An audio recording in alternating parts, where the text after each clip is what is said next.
Good evening and welcome to Spooky Southcoast. Tim Weisberg here, along with science advisor Matt Moniz, and filling in tonight, John Brightman. Good evening, guys. How are you? What's going on, Tim? How we doing? And we are back here on WBSM after missing last week's show. Hold on, I gotta figure out how to turn down. Well, first of all, I'll turn down the computer. I don't know how to stop the theme song over there. I think I did it. Okay. So we are here to talk with you about the paranormal, as we are each and every Saturday night. A little bit of a funky start here, because for some reason I can't connect to the cameras remotely. So rather than have to be stuck over there behind the corner where there are no cameras, we'll just leave it on this one shot. And people can see us when we get up during the commercial break or during the news break, and we have to pull up our pants and all that kind of stuff. So... But you can watch the show on Spooky TV at SpookySouthcoast.com if you are sitting around at home. You know, I know a lot of times people are out and about on Saturday nights. They're doing things.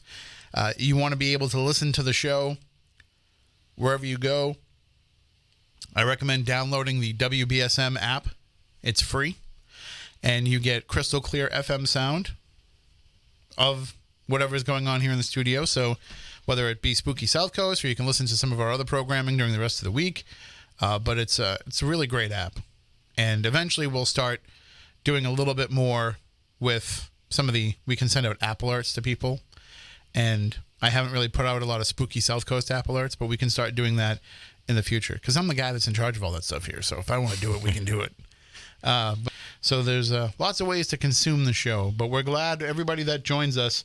What just happened? Why did it switch to... It keeps popping off and online. Well, mine's working. We just have to ignore that because not much I can do about it as the show's going on. If you're watching on WBSM on Spooky TV at SpookySouthcoast.com and it keeps doing that, just go to WBSM.com, listen to the live feed there, or download one of those apps that I mentioned, and you'll be able to hear the show as we keep going. I can't really worry about the video. But we're glad to be back. Last week, of course, was a wrestling event. I decided not to have a show because the previous wrestling event was supposed to end on time for me to be able to get here. Had a guest booked and everything, and ended up having to put that off and start an hour late. So for last week's, I said, you know what? We're not going to book a show. And normally when I do that, what ends up happening is they get done at 9:45, and I could have made it here on time. Thankfully, I made the right call last week because we started late. Things went a little bit late, and I didn't leave there till almost, I think it was 11:15, 11:30 when everything ended. Wow. So made the right call for once. But there'll be, next week there won't be a show because we'll be at, Stephanie and I will be in Braintree for the event that Jeff Campbell has put together. And then the week after that, we will have a show. But then the week following, there might not be a show because there's wrestling that week. It's the final shows for House of Bricks. They're shutting their doors after 10 years. Really? Yeah, it's become a difficult thing for them because the guy who helps run it moved out of state, so he has to come back for all the shows. And then, they're just kind of burnt out of doing shows for the past 10 years. They're not money makers. Mm-hmm. They're designed to be fundraisers. So nobody goes home with any money in their pocket. So it's a pretty big investment to both time-wise and money-wise to go rent the ring, rent the U-Haul and all that stuff. So I think they're just a little bit, kind of burnt out from everything. So they're going to close their doors. I honestly think they're going to start, getting the itch.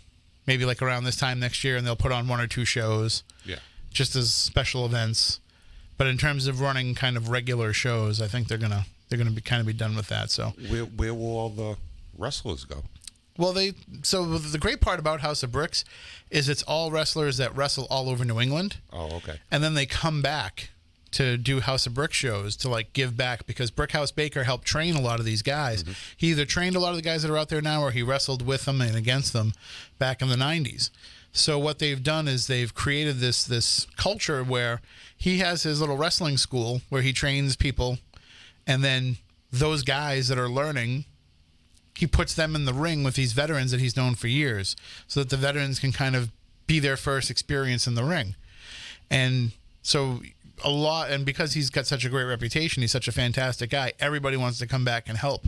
So he gets guys that retired like 10 years ago That'll come back. that will come and be part of the shows because they're like, okay, like New England Wrestling Hall of Famers come back and wrestle these kids that are probably having their first or second match ever. And it's a really cool vibe when that happens. But and the fans who go to these things, they've been going to indie wrestling shows around here for 20, 30 years. So they pop when they see these old guys that that I've never even heard of. But we'll get somebody on the card and I'll be like, does the audience know who this guy is? And Jordan, who runs the whole thing, he'll be like, don't worry, they know. So it's kind of fun to see that and to see the reaction that people have. Like, I don't know if you ever heard of Reverend Redemption. Yes. Derek. Yeah. So I only know him as Derek. I never saw him wrestle, or if I did, I don't remember. And so to me, he's always Derek, nicest guy in the world, quiet guy, polite, always comes up, handshake, hug, whatever. Then there was the one show where he came out as Reverend Redemption. And I didn't announce him as a New England Pro Wrestling Hall of Famer. And he went after me in the ring, like got in my face. He's like, I'm a Hall of Famer. You announced me as a Hall of Famer. I was like, oh, geez, what happened to you, Derek? But like when they get into character, it's so convincing. And that's the thing about it. Is like everybody comes up to me all the time, like, this guy's such a jerk. This guy's such an a-hole. No, they're all awesome guys in real life. They're just so good. Yeah, they're so good at performing those characters. Do you think somebody will pick up the mantle and try and keep it alive and running? No, I think they'll keep doing shows with other companies, which is good because like let them go out and make some money.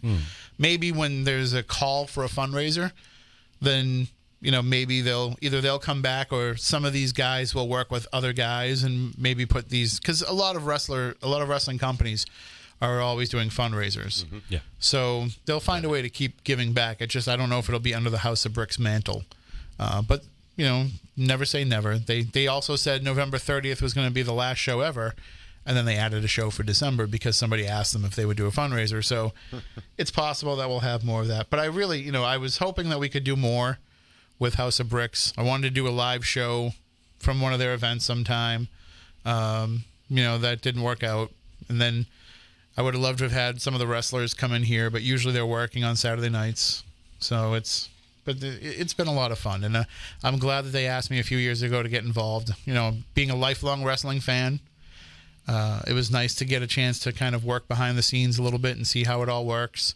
I got to cut my first wrestling promo, which was fun.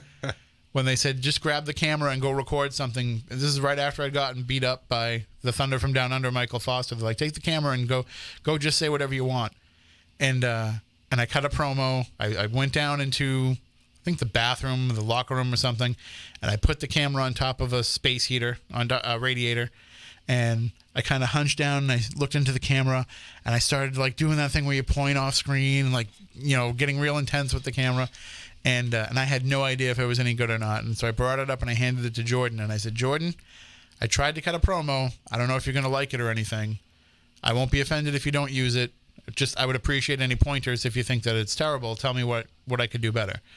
And then I gave it to him. And then like a couple of days later, when he actually went and reviewed the footage, he's like, dude, that was awesome. That was exactly what we were looking for. I was like, oh, good. I don't know if I could have done the same thing in the ring. It's hard sometimes for me to stay in character in the ring. Well, because what happens is, because they're all such great guys, like when they get in my face, I laugh a little bit. And so I kind of had to like incorporate that into my, okay, if you want to do that. Yeah. But like, it'd be funny because they'd get in my face. Like there's this great guy, Hot Stuff Stephen Lust. Right Stuff Stephen Lust. And he'll get in my face and start, he calls everybody a chud. That's his gimmick. Get out of my way, chud. And he'll get right up in my face and grab the microphone and be like, you're just a chud. You shouldn't be allowed to announce me. And like, I'm standing there as he's yelling and berating me and trying not to laugh because it's good. Like, they're so good at what they do. And, I don't mean to expose all the secrets, but like when they told me I was going to take bumps, like, we're going to have him go after you. So, you have to be ready for this. I'd taken bumps before. So the first wrestling event I ever did was this guy, Brian Dorn, who is the wrestling ghost hunter. He is a paranormal investigator and a pro wrestler out in Minnesota. He brought me out for an event out there, and he runs a company where Tim Dennis from Darkness Radio is the commissioner of their company. And so when I came out there, the idea was that I was going to do a ghost hunt with them, and then the next night at a wrestling event, I was going to be a guest ring announcer. And so that night, they had Tim Dennis turn heel. So he was the good guy commissioner, the fan favorite who was making all the matches the fans wanted to see. And so that night, they had him turn into a bad guy and go against the fans and side with the heels and all that kind of stuff. And so I had to be the one to be like, Tim, what are you doing? This isn't you. This isn't who you are. And then he attacked me, and then I got to hit him back. So I had to learn, how to take a punch, and I had to learn how to throw an elbow. Yeah. So I was like, yeah, I've taken bumps before. Like, that was it. That's all that I'd ever done. And so they're like, well, we're going to have him just, like, knock you down and beat you up. And I was like, I don't know what to do in that situation. And Michael Foster says to me, he goes, listen, when I hit you, go down and don't move. Just go down and I'll take it from there. And so all I thought to myself is just make sure you sell it. Make sure you make it look real. And so when he came up and he hit me with the elbow, which basically just means he's coming at you flat with his arm so that it looks like he's hitting you, but he's not. And so as soon as he does that, I crumple up and I hit the ground, and then he starts dropping knees on me, and he starts punching me in the head, and he's dropping knees, and he's punching me in the head, and not one of them was hitting me, but it looked real, and he didn't connect with me at all, and it was awesome. And so I tried to sell it, and then the next time I got a serious beatdown, it was kind of the same thing, but he tattooed up my head, and he made it look like I got the crap beat out of me. But in actuality, he didn't actually touch me. Like, when he was hitting me, he was kind of like doing one of these, so it kind of... Because that's what happens when they blade. They don't really blade anymore. Like in WWE, they don't allow it. But if you look at old wrestlers, their foreheads are filled with all these creases. That's because they would keep razor blades in their wristbands. And so when somebody would beat them down and they'd go down in the corner, when nobody was looking, they'd pull the razor blade out of the wristband and they'd slice their forehead, because you don't really feel it when it goes across your forehead. So they would slice their forehead, and then what would happen is the blood that comes out of the forehead mixes with the sweat that's already on your face, so it makes it look like it's worse than it is. Yeah. And then when they do that, when they cut themselves, it doesn't really like bleed or anything. So what happens is the other guy has to kind of punch them, and when he punches them, he twists the knuckle, and that kind of pulls the skin apart a little bit to make it bleed.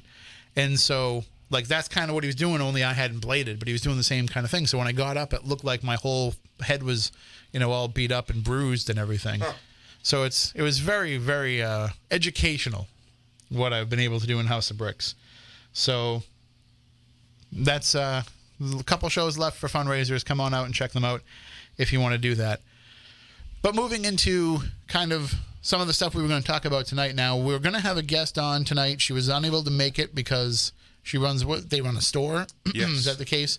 So that's the store was so busy that she wasn't able to join us. But there's this big horror convention coming up in Stafford Springs, Connecticut, sorry. And it's happening December 6th, 7th, and 8th. And so it's not quite Christmas time, so it's not going to mess up your holiday plans, but it's at just the right time that going would be a great Christmas present to yourself. And it's called the Wicked Weekend. Yes. And this is something that they're doing. This is the first time ever. Yes, this is the first time that they're putting on this show. Angelica and her husband own a company that sells horror merchandise, and they basically sell the replica masks. They sell collectible toys, signed merchandise from different actors and actresses that you can get, stuff like that. And they decided to put this show together and bring it right before Christmas time so people could come in, have fun, and then because there are really no other shows that time of year. And then also, if people wanted to do some type of Christmas shopping or get a gift to be able to meet one of their favorite actors or actresses that might be there, they could do that. An actual Nightmare Before Christmas. Yes, you could look at it that way. Yeah, that's a good way to put it. Nightmare Before Christmas. But it's going to be a good show. It's a lot of great guests that are there. The price to get in is very, very reasonable, considering other shows that you can go to.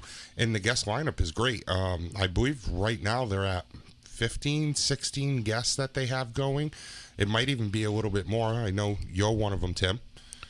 Well, you were nice enough to recommend me as a person to involved with this, and as somebody who is, in awe of some of the people who are in these films. I mean, listen, acting is hard enough. Like, horror acting is even harder. And when you have people that are good at it, I mean, obviously we love the cheesy movies where it's like ridiculously over the top, but we're dealing with people who are in some films where, these are top films. Oh, we're not talking about like independent horror. No. We're talking about like so why don't we tell them some of the people that are going to be there? William Forsythe is one of them. I mean, if anybody knows who he is, he's from Raising Arizona. He's in The Rock with Sean Connery. One of my favorite movies of all time. It is a great movie. He's in that, and he's also in House of Devil's Rejects, and he's also in the Halloween movie, Rob Zombie's Halloween. So he's going to be He's one of those guys where when you say, hey, remember that movie and the bad guy that was in that movie? It was probably William Forsythe. Or, like, hey, remember that movie, The Cop, that was in it? Because he True, does yeah, play he a plays lot of roles cops, as too. a cop. But he was in Deuce Bigalow, Male Gigolo, as a cop. Sometimes it's hard, though, because when you see his character, you're not sure. Yes. Like, is he a good guy? Is he a bad guy? He's got kind of that air about him. Yeah, because he was on Boardwalk Empire. Yes, I loved him on that show. And he played a bad guy in that. So he's in a new movie, a new TV show right now. And I cannot remember the name of it for the life of me, but he actually plays Edgar Hoover. And and he plays the president and runs the country in the movie that he's in. I mean, like I said, you're gonna when you see him on, go to the website and you look at him, you're like, oh, I know that guy. Yep. And that's a lot of these actors and actresses that get involved in these horror shows. You might not recognize them because usually they're under a mask or they're under makeup or anything, but he's going to be one of those faces that you recognize right away. Yes. Tyler Maine's another one that's going to be there, and he's in that new movie that just came out, or it comes out next week, I think. Yeah, the new John Cena movie where he plays a fireman. It's like a kid's movie. Yep. Yeah, he's in that, but he's also been in a ton of stuff. I mean, he was X-Men. Sabretooth in the X-Men. Yep.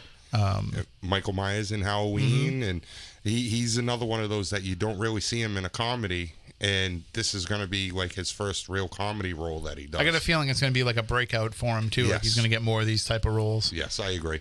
And I know Kane Hodder is going to be there, who most people know as Jason. But is also a paranormal investigator. Yes. With the Hollywood Ghost Hunters. So he'll be there. Let's see who else was. I mean, there's so many people. Alex Vincent, the little boy from Chucky, who's not a little boy anymore, obviously. Well, that'd be weird. But him. And the mom. And they're bringing an actual Chucky doll that was used on set. Oh, wow. During the movie. And I know you can get your photo taken with all of Yes. them. And the mom from that movie, I'm blanking on her name right now, but for those who... Catherine Hicks, I believe it is. Well, and she was also the mom on Seventh Heaven, right? Yes, and she's also the lady in Candyman. Oh, I haven't seen that in so long. Yep. But that movie's, 25, 30 years old? Well, they're remaking it. Yes. And when they announced that they were remaking it, there was like a big backlash from the fans that said, well, the only way you can remake it is if you still use Tony Todd. Yep. And from what I understand, he has been cast. He has been brought back for it, from my understanding. And he's going to be the main character? Yep. So that's perfect. Also, I told my mom, I sent my mom a Facebook message that I'm going to actually take a photo and send it to her of me with Gage. Oh, okay. From Pet Sematary. Yep, He's going to be there. Miko Hughes. Yes, Miko's going to be there. Because that's, to this day, she still talks about that being one of the few moments in a horror movie that ever scared her. So a little inside information about this show. I've been talking with Angelique closely, obviously, because she's taken quite a few clients from me. We're working on possibly getting one of the cats. Oh, really? Yes, because there's like 8 of them Sure. that shot the movie. So she's trying to get one of them to be able to do the photo op with Miko and with the father. Oh, that'd be very cool. Yeah. The Dale Midkiff. Yes, Dale. Yep. So there's going to be so many stars there to go meet. What I like about this event is they've kept the ticket price affordable to get into. And normally that's what happens with a lot of these conventions. John does all these all over the country. I'm sure you can vouch for the fact that they keep the ticket prices cheap because they want to get you through the door. Yes. But then when you get through the door, that's when you have to start dropping all kinds of money because every autograph is $80 or $100, and even taking a selfie with somebody is $50, and all these photo ops are $300-$400. But not only are they keeping it affordable to walk through the door, but all the prices for all that stuff is affordable too. Yeah, pretty much that's what she had said to me at the beginning, that she wanted to keep this affordable and friendly for anybody to come in, whether they have $50 or $100 or $200, that they could come in and be able to have fun and get a ton of stuff and not be limited to one person or one thing that they could do.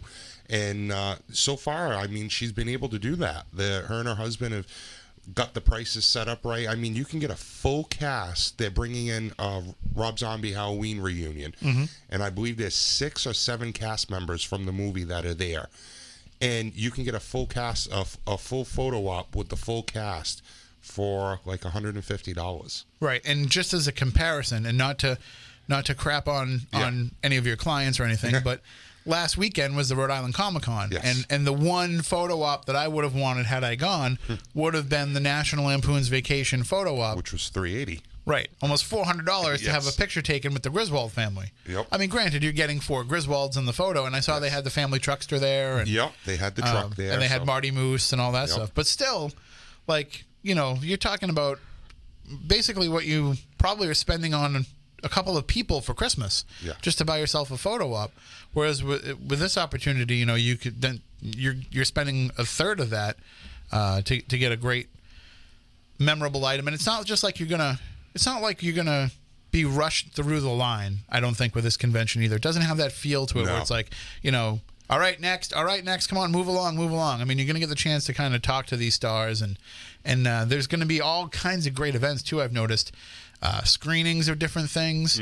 I believe they have 2 different VIP parties set up, and one of them, the first Jason, Ari Lyman, who's the little boy that jumps out of the water in the first one, he's going to be performing with his band called First Jason on Friday night.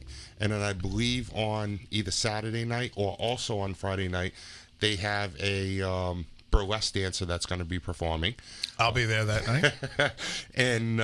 And then on Saturday, they have something set up like a Scariest where people will be getting up and singing dressed as the actual characters like Leatherface or, Freddy, things like that. Very cool. Yeah. A horror movie, Rocky Horror Picture Show type of thing. Yeah, kind of like that. And there's going to be all kinds of different little things you can add on to your ticket to have different experiences. There's going to be some documentaries shown too. Yes. I saw there's going to be a documentary about the first Pet Sematary movie, which I'm very interested in, especially because that was such a monumental film for a lot of people. Like a lot of people of my generation, that was the first horror movie their parents let them watch. And I think I think it was kind of a sneaky thing on the part of parents to let their kids watch that, because what's the takeaway from that movie if you're like an 8 or 9 year old kid? Pay attention to your parents and stay out of the road. Yeah, no, seriously, it's stay out of the road. So like they're smart to show their kids that movie. Yep. But I think a lot of people that get introduced to Stephen King, Pet Sematary is, I know it was the first one that I ever read, and it's kind of like a lot of people's introduction to Stephen King. Usually that or Carrie is kind of like the first books that parents will be like, okay, you can read that one. You're not just jumping straight in with it or The Stand. Yeah, like they're kind of working you up to some of that. But so I think that there's a lot of people that have a connection to that movie, and now with the remake that came out, and there's some backlash against that remake because people hold that first one in such high regard. No, I get that. I actually enjoyed the remake. I don't know. Have you seen it? I haven't seen it yet. No. I enjoyed it. I love the twist that they did. Which I'm sure you've heard of this. No, where don't ruin it for me. No. I But seen it yet. instead of it being Gage, it's the female. Yeah. Right, Everybody I knew that knows part. about that already. So that's why I said it's not giving anything away. I like that twist because you get to see more where she interacts with the she's father. older. Because So, she's yeah. older instead of being the little child Gage that Which was- couldn't interact. Which is really just more of a creep factor of it being this like 4-year-old kid. Mm-hmm. But and also I'm a big Lithgow fan, so I will see it, even though some people have crapped all over it. Lithgow was great in it. It's hard though because Fred Gwynne was so good in the original. He was. And I mean, I remember reading the book because I read the book before the movie came out, and I remember reading the book and thinking to myself, you know, I couldn't picture who would be that type of a character. I pictured kind of my grandfather in that role because my grandfather is a New England swamp Yankee, so I was like, it's somebody kind of like my grandfather. And when they made the movie and it was Fred Gwynne, I was like, oh, that fits. That kind of fit in with what I was imagining.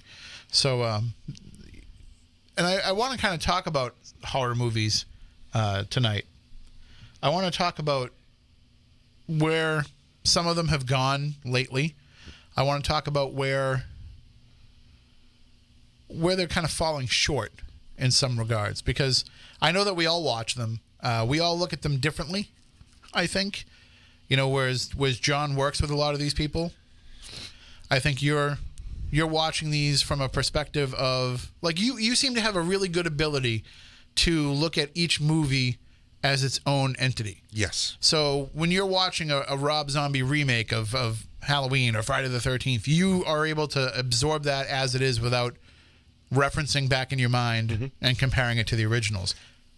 I can't really do that with reboots. I like to do it that way because I don't want to go in with a certain thought in mind saying, oh, well, this isn't going to live up to the other one.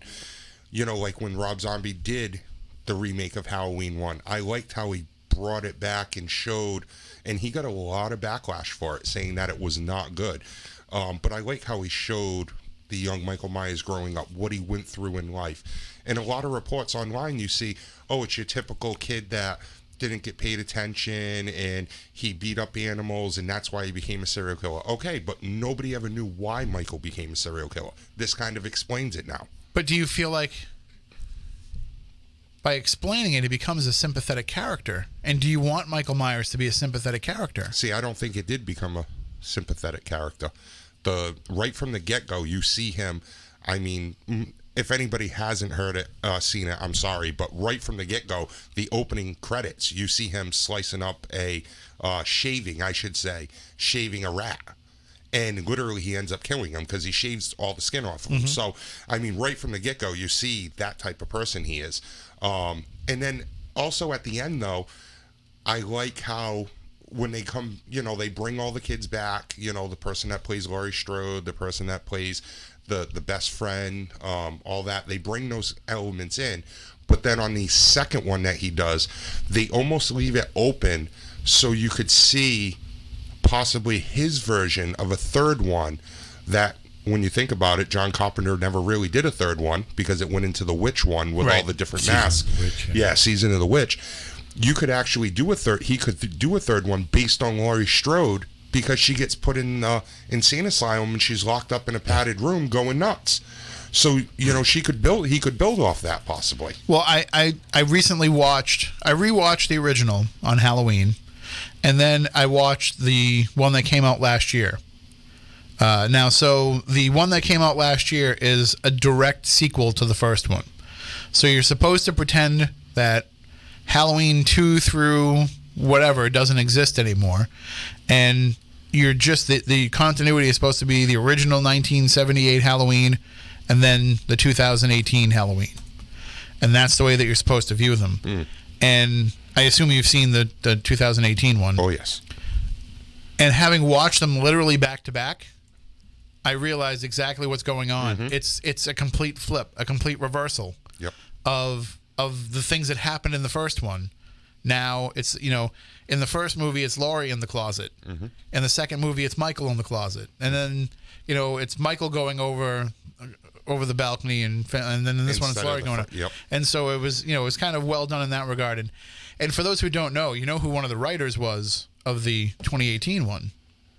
Besides John Carpenter and... well, he was kind of an advisor on it, but it was mainly written by Danny McBride.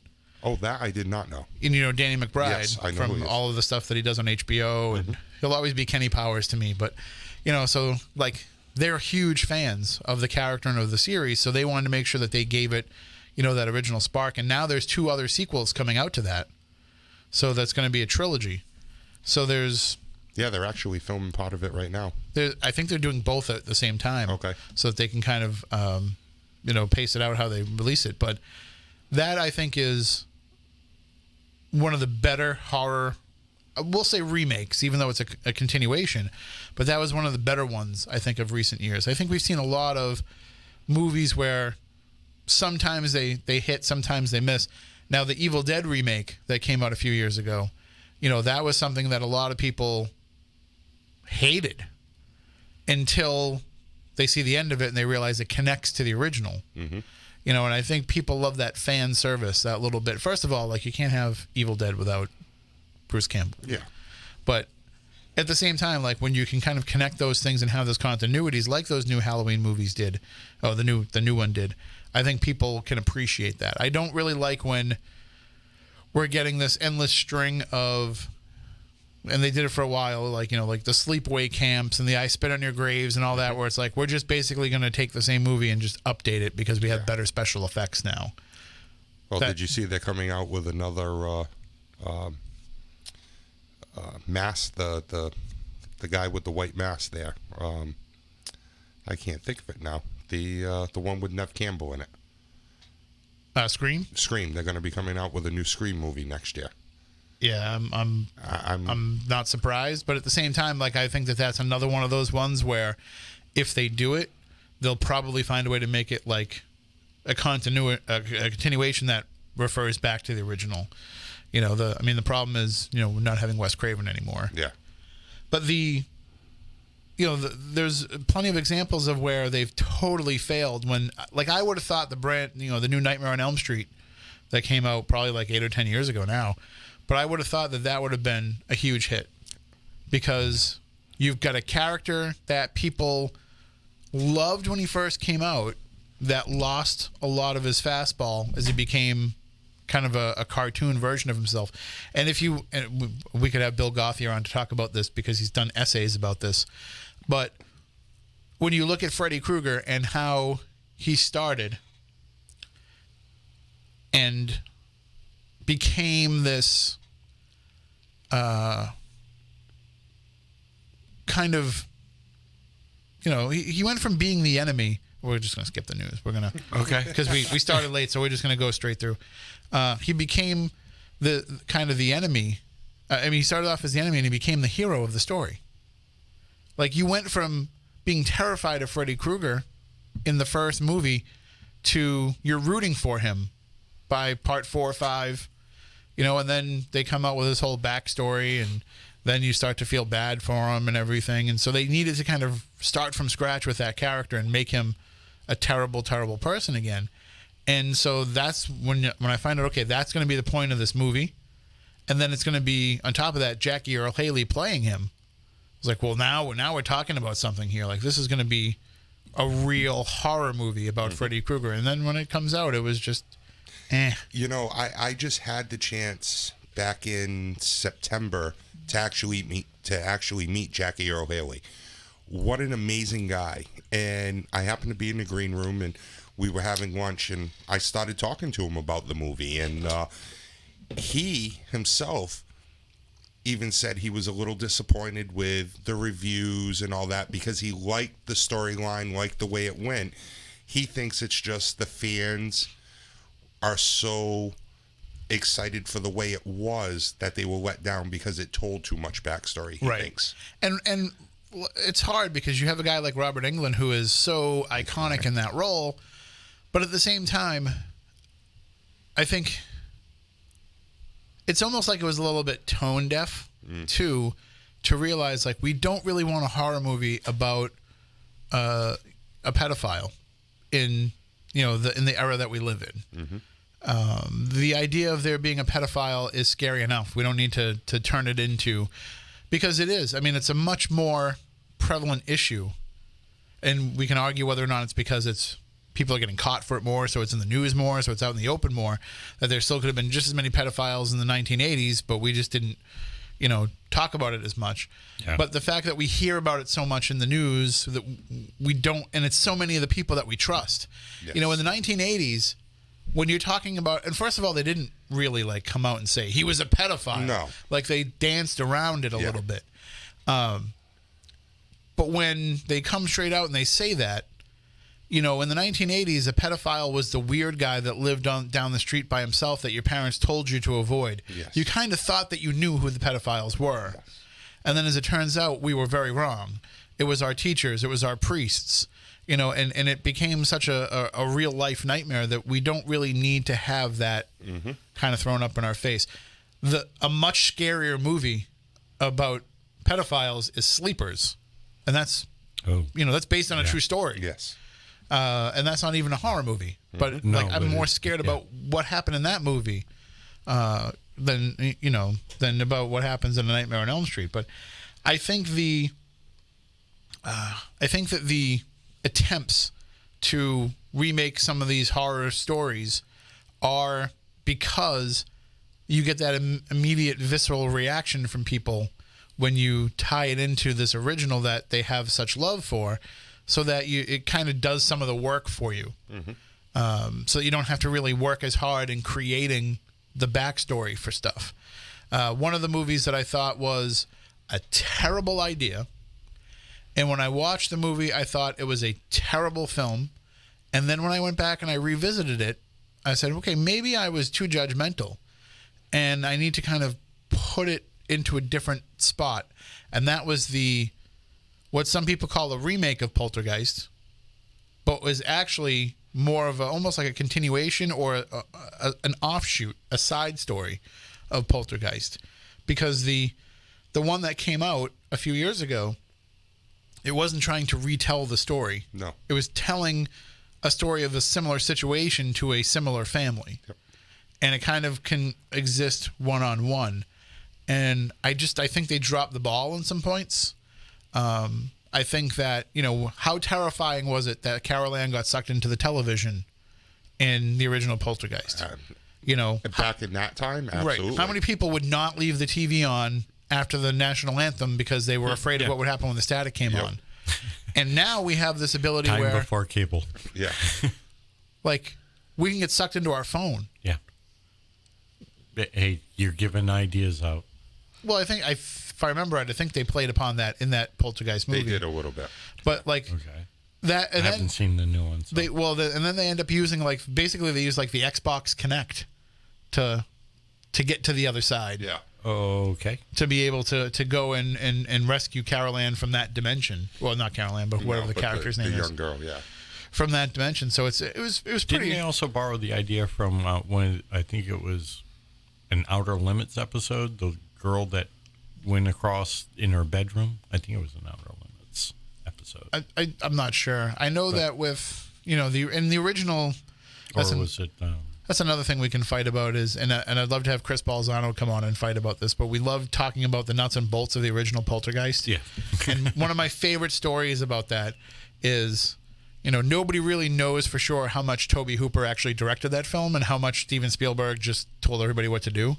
So it's like, is it a Steven Spielberg movie? Is it a Tobe Hooper movie? There's a lot of people that fight about that, but I've become Facebook friends with Oliver Robbins. Oh, really? Yes. You should reach out and No, he's work with a really nice guy. I met him. And so he, I will send him messages like, Oliver, come on, tell me the truth. Who really directed the movie? And he doesn't comment on it. He doesn't even see my messages. But someday we hope to get him on the show. The legends, the stories that come up around some of these movies sometimes are just as much fun as the movies themselves. I do want to throw this out there because this news came out, I think it was yesterday. Dan Aykroyd was on a Boston radio station.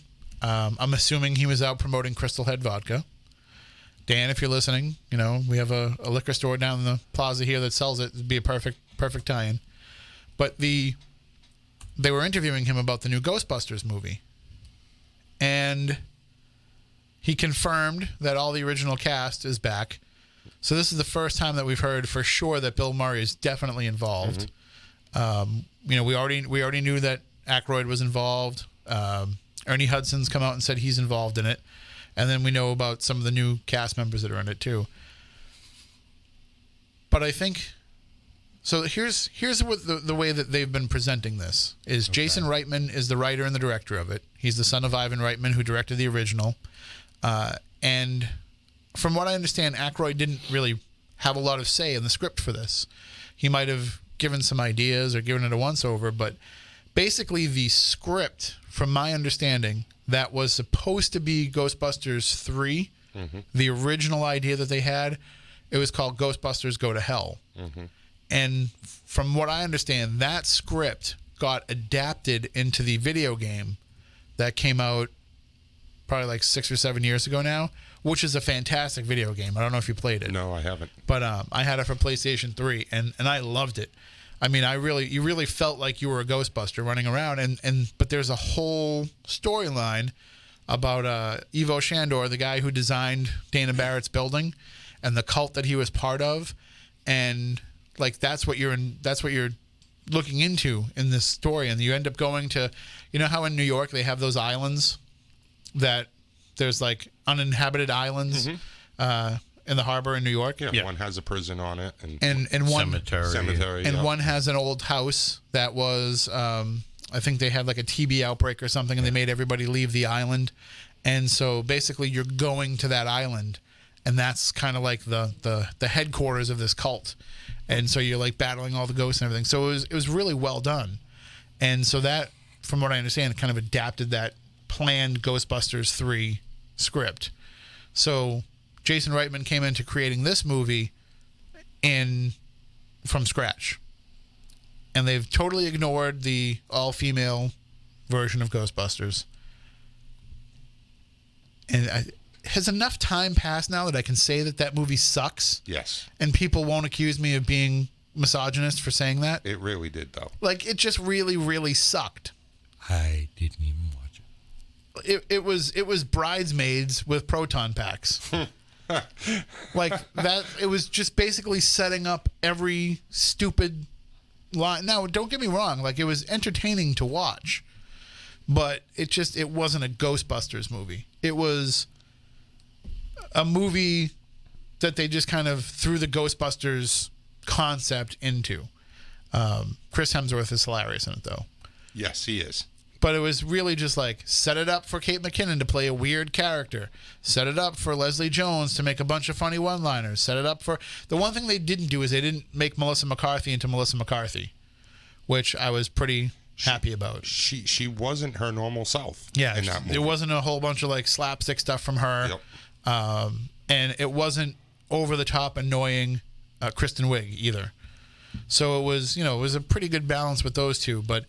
Just overall, like it just didn't feel like a Ghostbusters movie. You could have taken away the Ghostbusters concept and just had them be like regular paranormal investigators who are fighting supernatural forces, and it wouldn't have made a difference. And it probably would have ticked people off less, but whatever.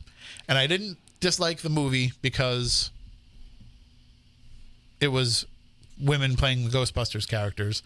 I didn't like the movie because I feel like those movies come across as very forced. Like, Bridesmaids was funny, but it's also forced in my eyes. But anyway, so this movie completely ignores that, and it's a direct sequel to the first two Ghostbusters movies, and there's a family that we think is somehow related to Egon, because the little girl wears the same glasses as Egon and kind of looks like him, but they're not really saying, like, what the connection is.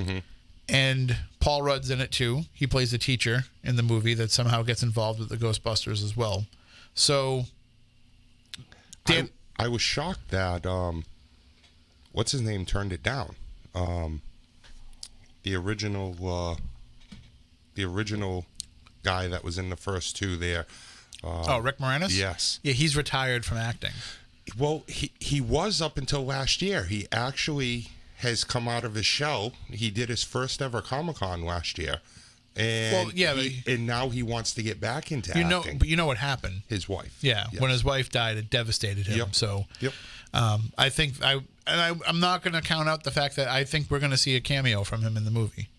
I'm not counting it out. I think that they're probably just keeping it under wraps because they don't want people to go and bother him when he's not really in a place where he wants to go out and promote it. Because they were talking about, there was a couple of other movies that they were talking about remaking and having him involved in, and I thought I saw somewhere where somebody had pitched a sequel to My Blue Heaven, which I would love. I don't know why, but I love that movie. You ever see that movie, My Blue Heaven? It Sounds familiar. Steve Martin plays a New York City mobster. Yes, But like a low-level mobster, and he has to go into yep. witness protection. Like, Yep. I just, every time it's on, I still to this day will walk into the supermarket and say, arugula. It's a vegetable. Yeah, they try and raise money to build a park. Yeah, they build the baseball field, and Yeah. that was a very well done movie. But anyway, so this family is somehow connected to them. What I like about this is that Aykroyd's coming. Now, Aykroyd also really oversold the all-female Ghostbusters too, talking about how great of a movie it was going to be and how they made it their own and all this kind of stuff. But with this one, he's saying, Jason Reitman really captured the heart of the original Ghostbusters story, and he made a very heartwarming story. And anybody who's ever lost anybody, you're going to feel a connection with this movie, but it's also going to be scary and all this stuff. And so my hopes are up for it. But I'm also very guarded about it too.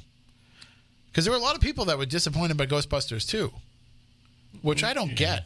I like it. I've always liked it. I think the second one was good for Ghostbusters. Like you said, I think them not doing a third and then all of a sudden, 20 years later bringing in the all-female cast was a wrong move. But no, the second one was great. I mean, how many times do we hear about Ghostbusters 3 where it's like every comic era over the last 30, 40 years, 30 years, but every comic era, there has been the group of stars that were going to be the next Ghostbusters. So when that group didn't make Ghostbusters 3, when they decided not to, and that's because from what I understand, it wasn't that they didn't want to make one, it's that Bill Murray didn't want to make one because he started getting into these more artsy roles. So when that group wasn't going to do it anymore, then it became, well, we're going to have Adam Sandler and Chris Farley and David Spade and Chris Rock, and they're going to be the new Ghostbusters. And then when that didn't happen and that didn't pan out, then it turned into, all right, well, it's going to be Ben Stiller, and I don't even remember who else was of that era, Vince Vaughn, like that era of people are going to be the next Ghostbusters. That didn't pan out. I don't see any one of them doing Ghostbusters. I just don't think they could have did a good job. Well, then it became Jonah Hill and Seth Rogen, and that group was all going to be the next Ghostbusters. The one that I'm excited that Paul Rudd's going to be involved in this because I'll just watch him in anything. I've loved Paul Rudd forever. Like, he was my favorite part of Clueless, Really? like just going back to all those days. But so I'm very excited about that. But I think if it's going to work, you can't have Bill Murray just show up and make a cameo. Yeah. He's got to be fully involved. He's got to be in a majority of the scenes because it's his ad-libbing that made the first movie. Yep. And by the way, Bill Murray, very connected to this area. I don't know if you're familiar if you've heard all the stories. He's been in New Bedford. He was just here a couple of weeks ago, and then every year he has an old Jeep Grand Cherokee at his house on the Vineyard. Mm-hmm. And every year when he goes there for the summer, he has the Jeep repainted. And he sends it over here to the Mako in New Bedford. One time on the on David Letterman, he actually gave a shout out to all the guys over at the New Bedford Mako. Oh wow! Yeah, started naming them off by name. So I did a story on it. And I called over there. I was like, "This is real? These are real people?" And he's like, "Oh yeah, yeah." He has his Jeep Grand Cherokee painted like every year. He usually has his assistant bring it over, and then his assistant picks it up. But they know that it's his car. Yeah. And I guess one year he actually did go over there and get it himself. So. It's kind of a cool thing. But yeah, he was here a couple of months ago eating in like a bunch of different restaurants. Yeah. People saw him at all the different restaurants. He was at Patty's Pierogies. Yep. In Fall River. And my favorite thing about Bill Murray is that he will go to places and like one of his favorite things to do is to do all this weird stuff for people and then tell them afterwards, he'd go up to them and say, and no one will ever believe you. And so he would go, like there's a restaurant in New York near his apartment that he has there where he will just walk into the kitchen, put on an apron, put on a pair of gloves, and start making orders. Like this, it's like a deli, and he makes the sandwiches for people and then gives them their sandwiches. Cheeseburger. And then he walks out and he leaves. Like takes his apron off, takes his gloves off, walks out the door and leaves. People just stand there and look at them with this look on their face and say, Is that really the hell him? is that Bill Murray? And then he'll just look at them all and say, no one will ever believe you. And then he just leaves. There's whole websites dedicated to people that have had run-ins with Bill Murray like this. Now, he doesn't do it anymore because everybody has smartphones now. Yeah. So what's the point of doing it if everybody's going to capture it on film? Like, you want the story to exist. Yeah. And then my favorite Bill Murray story is, why? Do you ever hear the story of how he ended up doing Garfield? No. So it's kind of a funny story because he ended up being the voice of Garfield in the Garfield movies. But what's funny is the original voice of Peter Venkman in the Ghostbusters cartoon was Lorenzo Music, who is the voice of Garfield. Oh, really? Yeah. So you're not old enough, but Moniz is definitely old enough. You remember the show Rhoda? Yeah. And Carlton the Doorman. The Doorman. Yeah. So that's Lorenzo Music. That was his first big breakout role. He was one of the writers of the show, but they liked his distinctive voice. Mm-hmm. So when they needed they never showed him on screen. Correct. It was just a voice you heard over the intercom. This is Carlton, your doorman. So, and he actually had a novelty record too that they put out. I think so, yeah. And so he became very known for his distinctive voice. So they hired him to be the voice of Garfield. So when they started the Ghostbusters cartoon, the first season, Lorenzo Music was the voice of Peter Venkman, but then something happened. I don't know if it was a contract dispute or something, but he ended up leaving the show, and Dave Coulier took over because Dave Coulier was already doing the voice of Slimer. So he became the voice of Peter Venkman too. So that's why the voice changed during the Ghostbusters cartoon. So then it just became kind of weird that now Bill Murray is doing the voice of Garfield, but it was because Bill Murray doesn't have an agent. He books everything himself. I've heard that. And I found it very weird, and I didn't believe it. But so I've heard you can just literally call up a phone number that he has posted and say, "Hey, I want you for this role." Yeah, and if he likes it, he'll call back. Yeah, it's a voicemail. Yeah. Lamone says they did show Lorenzo Music on Rhoda. I don't remember seeing an episode. I only watched like maybe 2 or 3 episodes when I was a kid. Oh, I watched them all as a kid. I had to.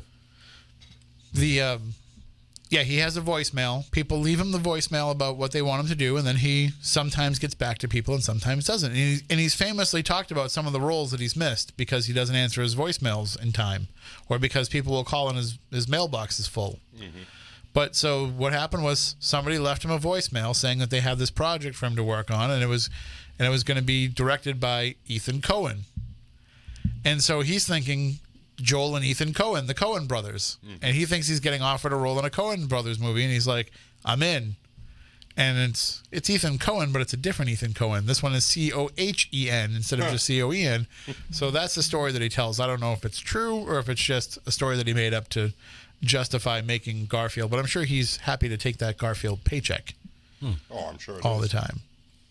But yeah, just pretty funny. Let me ask a question. What horror movie gave you your nightmares? I'll give you mine. The first movie that I ever saw that really gave me a nightmare when I saw it was the original Alien. I can see that. And that to me is more of a horror movie than it is a sci-fi movie. Oh yeah, no, the original Alien is definitely a horror movie. Yeah. And I think that the second one became more sci-fi because it was James Cameron. Yeah. And because there's a series that went off sideways. Yeah, because it became like a big sci-fi franchise, right. and I like where they went with it with Prometheus. That was good. They brought it back. I think that like expanding the mythology of it and everything has been really good. But then you get into AVP and all that. You're right. The first one had more of that kind of indie horror feel to it. Yeah. Minimal cast, minimal, the dark lighting, and you really spent more time in suspense waiting for something to happen. It's the way that horror works the best when you don't show the monster. Yeah. Like you want the perception of the monster, not the visual of the monster. Yep. Which, the original Friday the 13th. I was just going to say that because that's mine. Like that's where they come out with, this idea of like it's more about the anticipation of what's going to happen than it is what actually does. And then I think Friday the 13th kind of went off the rails a little bit. I mean, it became great fun to see a movie, but in terms of it being scary, I think they just looked at Halloween and they said, we need to turn our guy into that. Yeah. But you would say Friday the 13th. The first one, absolutely, because obviously when that came out, I was probably only 5, 4, something like that. But I remember I was 7 when I saw it for the first time, and I was terrified, and it was the first one. So Jason technically wasn't in the movie. Yeah, right. It was his mother. Correct. So I saw it on my 13th birthday or whatever in the theater. Yeah, and my father thought, let's go check it. And it was the first like real slasher movie. I would have to say that was the first movie that I saw that ever scared me. Now, I wasn't lucky enough to see Exorcist until I was probably 10 or 11. But when I finally saw that is the one that terrified me the most. Just seeing the stuff, her spinning head, her walking backwards, all the slashes on her, that really terrified me the most. I didn't see Exorcist until I was in college. And I don't know how I just didn't see it till that point. I have no idea how it got to that point.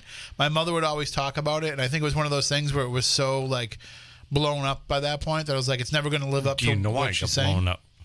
Do you know why it got blown up? There's a little interesting fact. No, I just meant with my mom, but go ahead. Okay, when they first originally made the we'll call it the first version of The Exorcist, they were playing around with subliminals. Oh yeah, when they came out with the director's cut or whatever, they put all that stuff back in. Yeah. My father went to see it, and they actually saw it with the subliminals and didn't realize what had happened because it really freaked them out. Wow. And I'm watching it later on, because I was too young at that. Yeah. But it's like, yeah, it's a scary movie, but not that bad. And then I read up on it. It's like, yeah, that's where they first started using subliminals. Yeah, they were using quick flashes of Pazuzu.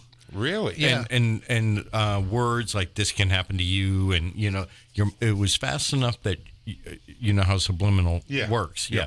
It's fast enough where you're not able to register it immediately, but your subconscious picks it up and layers it in. Oh no! If I remember right, maybe Moniz can tell me if it's true or not. But if I remember right, the crab walk scene wasn't in the first one. Yeah, they added that back in for the remaster. Right. Because I think if I saw that in 1975 in the movie theater, 74, 73 actually. Yeah. I thought 73 was 72 was the book. So, but if I saw that in the theater, maybe I would have gotten up and said, "Okay, I think I'm done." Yeah. In those days, seeing it later on was not that big of a deal. But when I first saw that, when I say it was overblown, it was just because my mom always talked about it as being like the scariest movie she'd ever seen. So, normally when somebody keeps playing something up, you're like, yeah, and you haven't seen it, so you're like, well, now I'm never going to see it because now it's a thing. So, but I watched it one night. I remember it was around Halloween time. I was a freshman in college, and she said to me, "Oh, The Exorcist is on, and you've never seen it. Do you want to watch it?" And so we sat in her bedroom, and she was on her bed, and I sat on the floor at the foot of her bed, and we're watching it on the TV in her room. And when it was over, she's like, "So what did you think? Did you think that it was scary?" And I said, "Well, I can see how it was scary for the time. It's definitely creepy." And the more that I going to bed that night and laying down and letting it play back in my head, and I was not a paranormal investigator or a person at this time. So well, you were a person, but right, a paranormal person. I mean, so I was letting it play back in my head, and I was like, okay, now I see where this really affected people. It wasn't watching it on the screen as it happened; it was considering it all later on. Yep. But then when my son got it, so the Exorcist TV show came out a few years ago, and he watched it with me. It just so happened that when I sat down to watch the first episode, he never watched television. He still doesn't watch television. He likes to watch, YouTube videos, and he'll watch stuff on Hulu, but he doesn't really like to sit and watch a TV show, and certainly not with me. He doesn't like the same things that I like. But he just happened to come out of his room and saw me sit down, and I was like, "Hey, have you seen anything about the show? Gina Davis is in the show, and she's from Wareham." And we start talking, and so he sits down and he watches it, and he became hooked. And he watched the whole series with me, the whole. And so in between season 1 and 2, I said, well, actually, no, it was early in season 1 because it was about the family from the first movie. I was like, you need to see the original movie. And when I showed it to him, I was expecting him to be terrified. My wife was like, why are you showing him The Exorcist? And then when it was over, I said, what did you think? And he said, I don't know how anybody was scared of stuff that looks so cheesy. Well, Yeah, because thinking of it now in this time frame, kids that see horror movies now, the special effects are a lot better than what it was back then. I think unless you get into the psychological parts of The Exorcist, it doesn't really have the same resonance. Yeah. But the first movie that ever scared me was a movie that I didn't actually see. Okay. It was just the commercial alone for when they used to run it on Channel 56. But do you remember a movie called Terror Train? Yes. And the guy had like the rubber mask on. Yeah. I would see that rubber mask in the commercials and I would freak out. My mother would have to because in those days you couldn't fast forward through a commercial. Yeah. So when the commercial came on, she'd have to we didn't have a remote. You'd have to quickly get up and change the channel or just tell me to cover my eyes and put my head down. And so that's what she used to have me do, cover my eyes, put my head down until the commercial was over. So that freaked me out. And then I think one time the movie actually was on, and because I was so terrified of the commercial that finally it was like, well, just watch the movie. And the movie was just so cheesy. Yeah. That I was like, oh, well, how was I ever afraid of this? But then the first nightmares I got, I was allowed to see Poltergeist at a very young age. And my parents kept the scene where the guy pulls his face off after he eats the steak with the maggots in it. That was the part that I was not allowed to see. Okay. And I think it was because at the time there was this in the house that I lived in, there was a trash bin outside where they used to keep the trash bags until they would put them out for the trash to come and get. And I opened up, when we first moved in there, I opened up the trash bin to put the trash in, and it was all covered in maggots because the people who had lived in the house before us never cleaned it out. So, and I freaked out because I'd never seen maggots before. So I was 7 years old, freaked out. So I think my parents didn't want me to see that scene because they saw what my reaction had been to maggots. So they kept that from me. But I remember going to school one day and being distraught and being all upset. And the teacher was like, "What's the matter?" And I was like, "Well, I had nightmares all last night and I couldn't sleep. And I was having nightmares about the clown from Poltergeist." And I told her that, and she basically called my parents. I'm like, "How do you let a 7-year-old kid watch Poltergeist?" Now I'm like, because you're an awesome parent when you do that. Right. It's the best horror movie of all time, in my opinion. It's my favorite movie of all time. Well, what about? Okay, you're saying, I thought it would be a toss-up between that and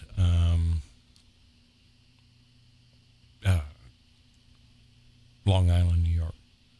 The Amityville Horror. I saw that later. So I saw the Amityville Horror. I was probably about 11 or 12, because I found the book at a yard sale. My dad used to sell auto parts at different yard sales around Massachusetts. So in the summertime, when I lived in Sandwich, we went to Dick and Ellie's, which was an outdoor flea market and an old drive-in. And if I helped him out, I would always get $5. And I would usually spend $5 on comic books. But this particular, I love to read. I love books. At this point, I was reading every Stephen King book I could get my hands on. And so one day I'm walking around and there's the Amityville Horror book. And I remember seeing it when I was a kid, the book at my grandmother's house. My aunt had a copy of it. And so I knew that I kind of knew what it was about. So I said, "Oh, let me get this book." It was 50 cents or whatever. Let me get this book. And I read it and I became obsessed with it. And that's how my Amityville obsession started. And then my mom was like, "Well, did you ever see the movie?" I said, "No." So we rented the movie and I watched it and I was like, "Oh my God, the movie's terrifying."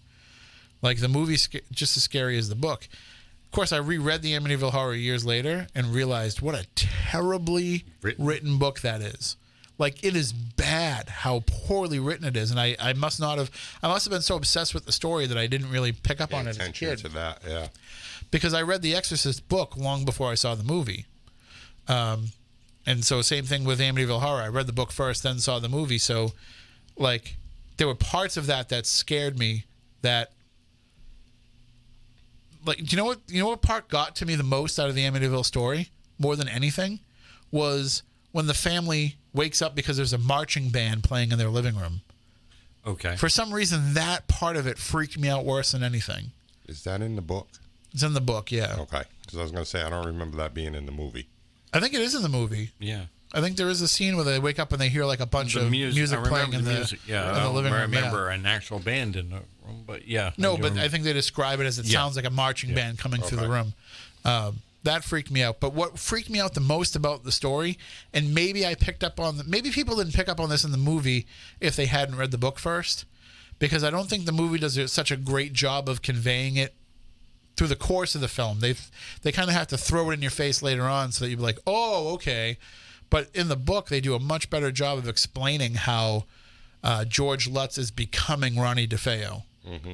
You know, how he's growing his beard out like him, how he's starting to look like him, and the obsession with the cold, the obsession with trying to make the house warm and all that.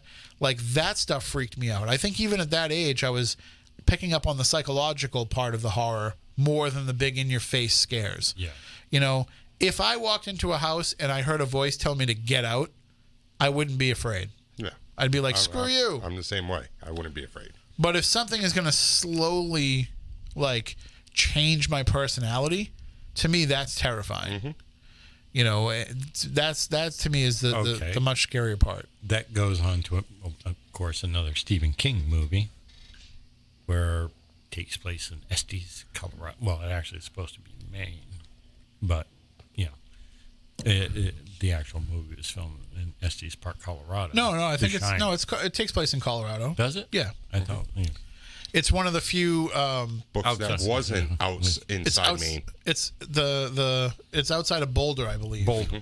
So is Estes Park. Right, but I don't think they name Estes Park in the book. Yeah, I think they just reference that it's outside of Boulder. But talking about a movie where the person slowly goes off the rails. And we can argue about this, but I still don't see The Shining as a horror movie. No, I don't either. I know there's ghosts in it, and I know there's like horror movie scenes. Yeah, but I wouldn't call Silence of the Lambs a horror movie, and I would put The Shining in the same.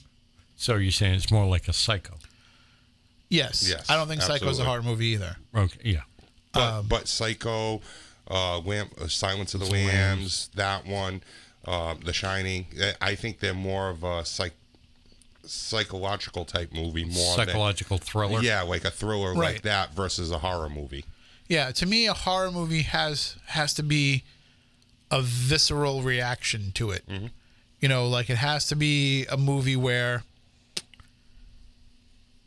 you get the scare, you get the tensing up in your body. But my favorite kind of horror is the slow psychological burn. Like, I prefer The Others, movies like that. I prefer, although we could even say that's not necessarily a horror movie, but Hereditary, where it was like a slow build. Hadn't seen it. To the, that's a good one. As is typically the case with horror movies these days, I get really into the story, and I think that I'm like, oh, this is going to be a great horror movie. And then when it gets to the ending, I'm totally disappointed. When I get to the ending, that's when I'm like, they dropped the ball here big time. And so that one was one of those ones where I kind of felt that walking away. There's one oh crap moment in that movie. You saw Hereditary, right? There's one oh crap movie when I saw it. The oh crap moment in that film, which comes about 15 minutes in, that's where most people are either like, I'm totally in on this movie, or I'm done watching it. Or I'm completely done. Yeah, I don't want to watch it no more. So... And that oh crap moment for me, I was like, whoa, I think I'm in on this. Mm-hmm. So do you have Amazon Prime, by the way? No. Okay, because I was going to say you can watch it for free on Amazon Prime. So before I ruin the whole movie for you. That's why I wasn't saying anything. But the ending of it was, to me, I was like, oh, that's where it went? Yeah. But then if you think about it, like even the title of the movie doesn't make sense if it's not for all that stuff. So... Do you remember the movie about the Dybbuk box, The Possession? Yeah. So that was written by some people that we've had on the show. Yeah. And so I was really kind of looking forward to that movie. And that was another movie where everything was great in that film except the ending. Like, the endings just underwhelm I don't think and underdeliver. It was okay. Somebody was asking me today, Ken Pittman was asking me today, what I thought was, a good horror movie that had come out in recent years, and I recommended Deliver Us from Evil. Yep. the Ralph Sarchie story. That I thought was a pretty good start to finish horror movie. There's always going to be some, like, the Insidious movies. You know, the first one was pretty good. First one, I've only seen the first one. I thought the second one was okay, but I haven't bothered to watch the other ones because, like, now you're just stretching it out. Yeah. Like, when you're stretching it out to become a franchise, it gets ridiculous. I know that The Conjuring wasn't completely based on the actual true story, but it was a pretty good horror movie. It was.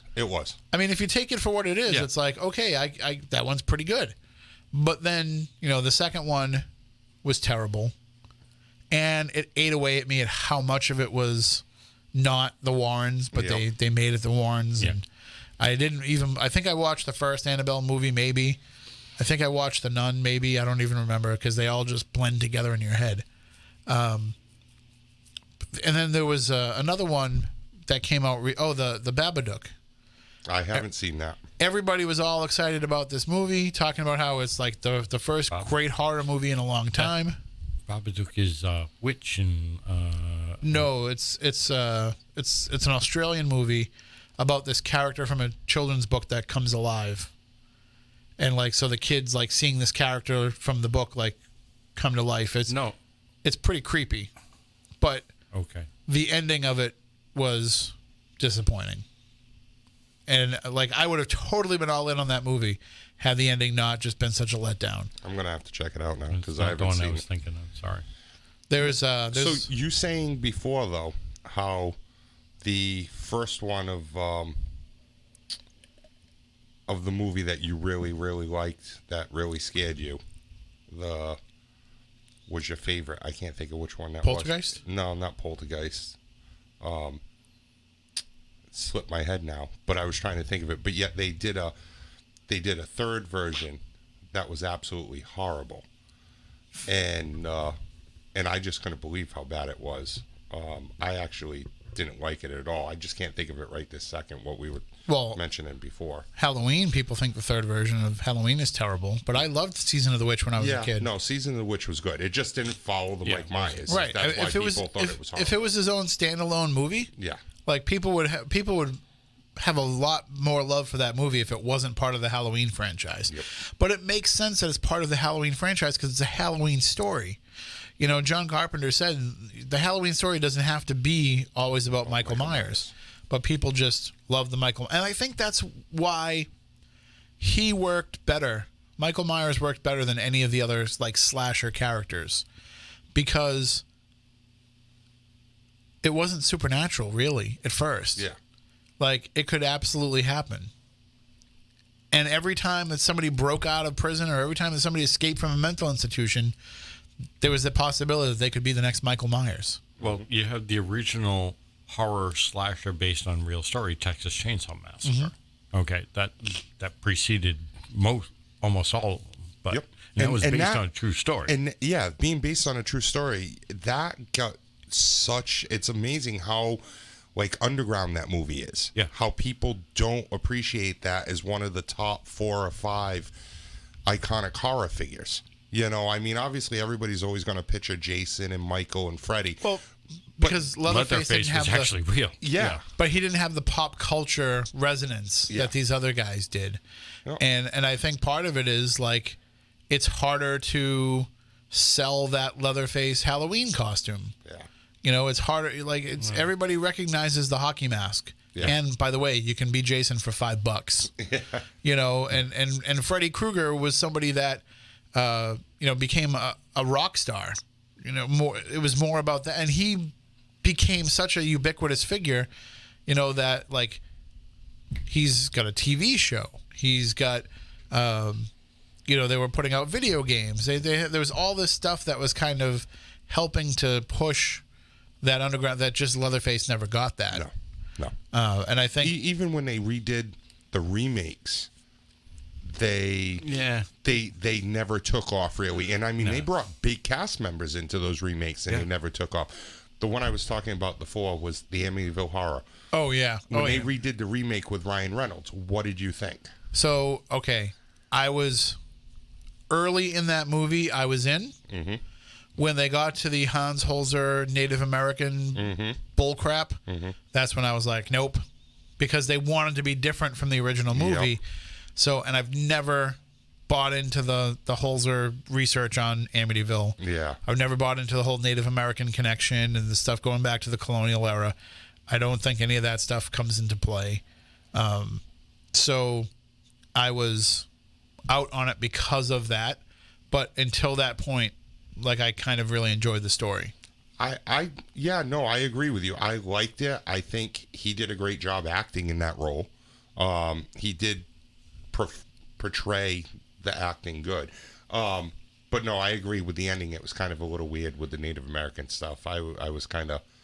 The problem with the Amityville story is people have obviously people like us that know the true story, it's a little bit different. But for the casual moviegoer fan, it's because the stories have gotten so ridiculous, it's hard for people to remember that there was some element of truth to it to begin with. Yes. I mean, you want to go back and talk about the original Amityville films. So the first Amityville Horror, I would call that a really good classic horror film. It's going to creep you out, even today. Amityville 2, hold on. If you watch Amityville 2, though, and you go back through it knowing about the DeFeos, and you know that, it's a really, really creepy film. But it comes under that, guys, what we're talking about psychological drama more than it is horror. Yeah. Yes. But holy crap, is that the DeFeo story? Like, you feel like you understand what's going on with that. No, I agree. Amityville 3D, the third one, that's when things started to get ridiculous. But I still enjoyed that movie as a kid. Maybe because it was the only thing that was on 3D on Channel 56. They always would show it like once a year, and you'd have to go get your 3D glasses at 7-Eleven and all that stuff. But by the time it got to 4, and then everything that came out after that, and then they're getting into the storylines of it's just a clock. Yeah. Now, getting back to John Carpenter, one of the other I've ones left somebody on hold the whole time. It's probably Lamone. Sorry. One of the ones I enjoyed from him was the original The Fog. That was a great movie. That is a horror movie, and what was good about that is, it was horror and you could call it quasi slasher, but you didn't really see the. There was no. It's what Tim talked about earlier. Yeah. There was no monster. Well, there was, but you never saw them.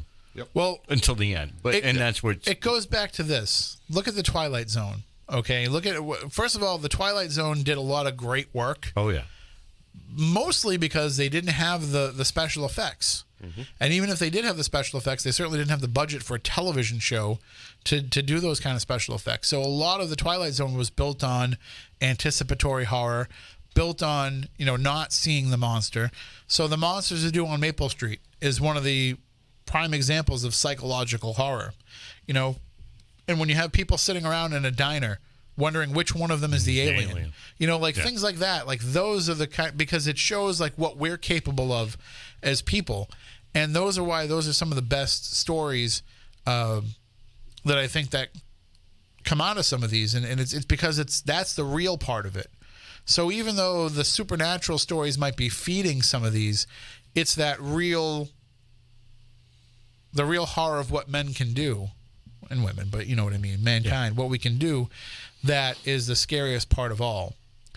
And I was doing a show, I was doing the Change My Mind show with those guys here a couple weeks ago, and I was going over with them the list of all the horror movies that Turner Classic Movies were showing through October. And I told them, I said, listen, there's a lot of great horror movies on here, because they're not horror movie guys, so I'm trying to tell them like what they need to see. There's a lot of great horror movies on here, but if you're going to watch any one of these movies that I think will freak you out more than anything and really kind of scare you and make you change the way that you think, is Todd Browning's Freaks, which I think was 1934. Yeah. I've never seen that. It's a black and white that's actually pretty freaky. Yeah. Yeah, really? because it's called Freak for a reason. Because it's not makeup. Yeah. It's not, of course it's not CGI because it's 1934, but what you're seeing in that movie is you're seeing actual real freaks, people who have these pinheads and these disabilities and these problems, but it's the scary part isn't just about them and what they're enduring. It's how they're exploiting these people. Yeah. And how they've had enough, and they go after the people that have been exploiting them. But it's one of the freakiest things that you'll ever see. Like, imagine being an 8-year-old kid watching that at 2 a.m. on the Late Show.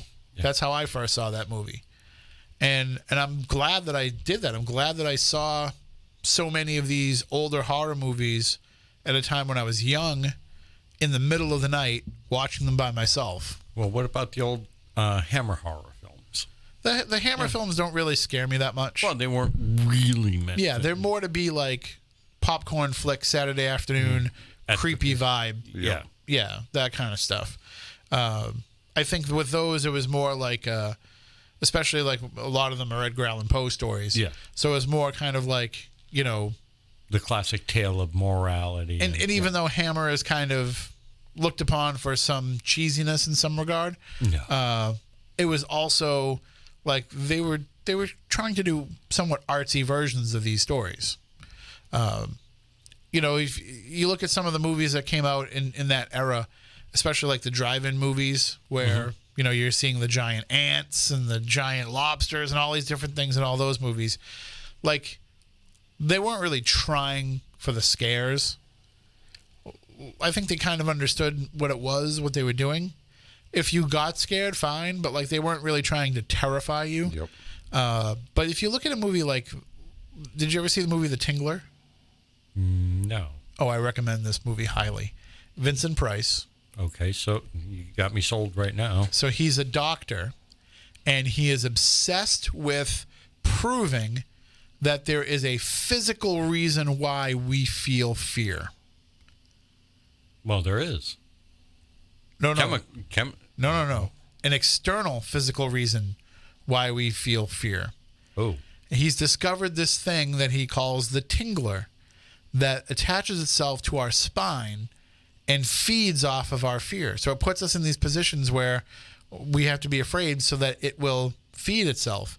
And so he figures if he can remove this from people, he would remove the ability for them to be afraid. And he's so obsessed with this that his wife ends up having an affair, and he doesn't even care about it or anything. He's just so wrapped up in his research. But he discovers the tingler, and they actually like show the little creature and everything. But when you think about it, it's at another level. It's kind of a freaky movie because you're thinking to yourself, okay, there is a physical need for us to be afraid. Like even people who say like, oh my God, I hate watching horror movies. I hate to be scared. They still want to watch them. Right. Like there's a part of us that feeds off of that fear. And so you start to wonder, like, what is the nature of that? In this particular movie, sure, it's this external little worm creature that's attached to your spine, but that's also an allegory for some weird part of us that needs to feed off of that. It's funny you bring that up because I was talking to somebody yesterday and today about that and how this person loves the paranormal, loves all that, and I've been offered to go over to the house there in Harrisville now that the new owners are there. And I told this person, I said, why don't you come with me? Nope, absolutely not. I won't step foot there. Loves the fear of the paranormal, loves to investigate, would love to do it, but won't step foot in that house because they're afraid of what could happen. So it's the fear. It's that anticipation. So yeah. A psychologist once told me that, see, that's the biggest fear that mankind has is fear of the unknown. That's why we're afraid of paranormal things, because we don't understand it. But he told me one time, anticipatory fear is the greatest fear. The scariest ghost that you can imagine is always going to be scarier than the actual scariest ghost that you will encounter. Mm-hmm. So freaking ourselves out is the biggest part of fear.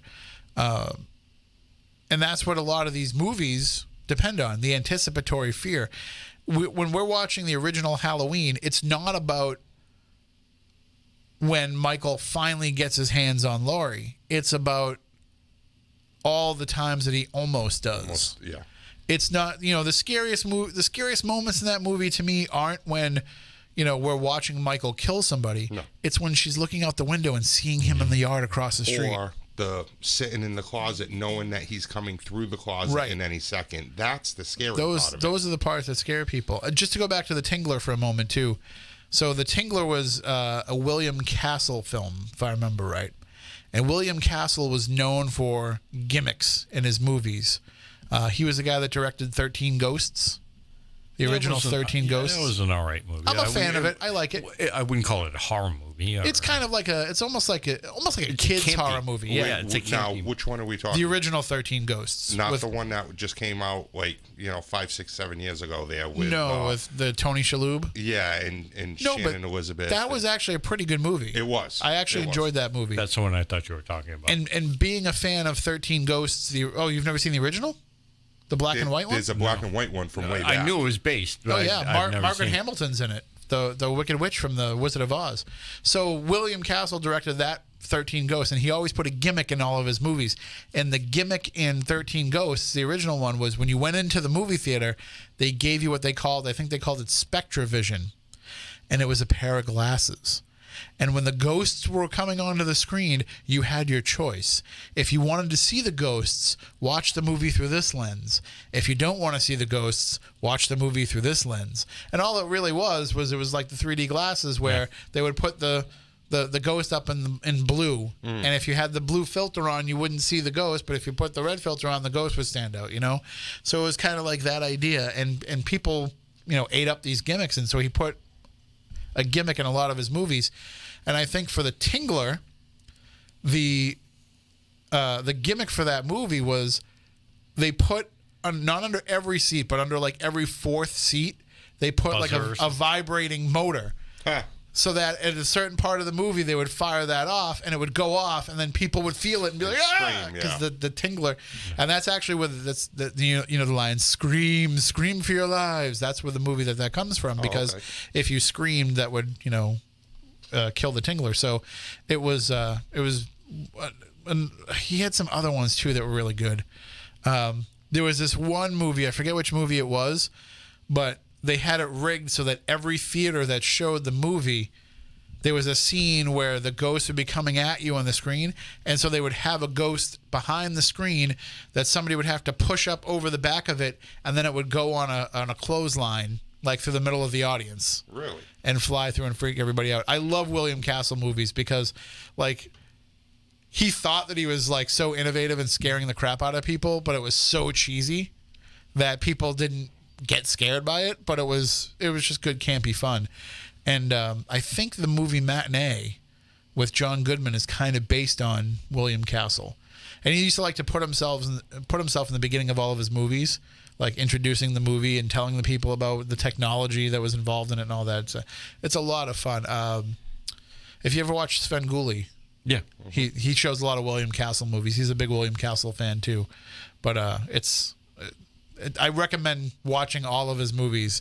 Usually you can get them on Amazon, in a DVD set or something, but it's a lot of fun.